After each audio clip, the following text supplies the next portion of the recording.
मजहब के तौर के ऊपर कॉन्स्टिट्यूशन अलाउ नहीं करती रिजर्वेशन, हम मजहब के तौर के ऊपर रिजर्वेशन नहीं होगी। कोई अगर बिना आए राजनीति के अंदर रह सकता है क्या?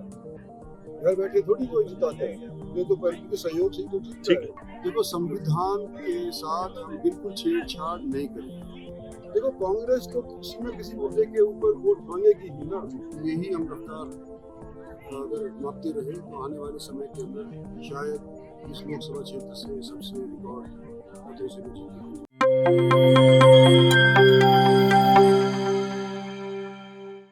गुड़गांव लोकसभा क्षेत्र से भाजपा के उम्मीदवार राव इंद्रजीत सिंह आज 10 मई को रेवाड़ी जिले के दौरे पर है। इस दौरान उन्होंने प्रेस कॉन्फ्रेंस की और आरक्षण को लेकर खुद की स्थिति स्पष्ट कर दी। उन्होंने कहा कि हमारे प्रधानमंत्री पहले स्पष्ट कर चुके हैं कि संविधान जिन्हें आरक्षण देता है उनके आरक्षण के साथ किसी तरह की छेड़छाड़ नहीं होगी, लेकिन मजहब के आधार पर आरक्षण नहीं दिया जाएगा।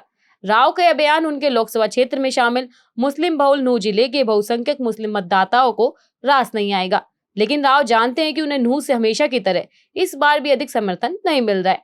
दूसरी ओर यह बयान देकर राव इंद्रजीत सिंह ने गुरुग्राम व रेवाड़ी जिले के बहुसंख्यक हिंदू समाज में खुद की स्वीकार्यता बढ़ाने और खुद को अनुसूचित जाति के लोगों का पैरोकार साबित करने का प्रयास किया है। राव जानते हैं कि इस बयान से उन्हें नुकसान कम फायदा अधिक होगा। आइए सुनते हैं राव इंद्रजीत सिंह ने क्या कुछ कहा।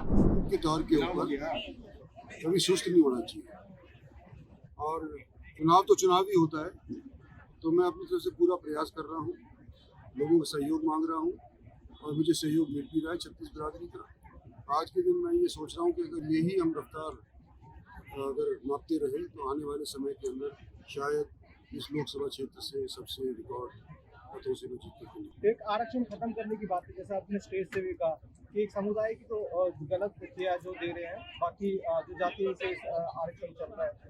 देखो, संविधान के साथ हम बिल्कुल छेड़छाड़ नहीं करेंगे।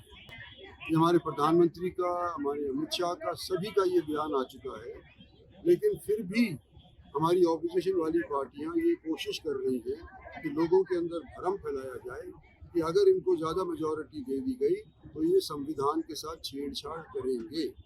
मैं इस चीज़ को स्पष्ट नकारता हूँ और ये कहना चाहता हूँ कि हमारी पार्टी संविधान के साथ बिल्कुल छेड़छाड़ नहीं करना चाहती। जो हमारी पार्टी करना चाहती है वो ये है कि जो कॉन्स्टिट्यूशन के मुताबिक जो रिजर्वेशन के हकदार हैं उन्हीं को रिजर्वेशन मिले।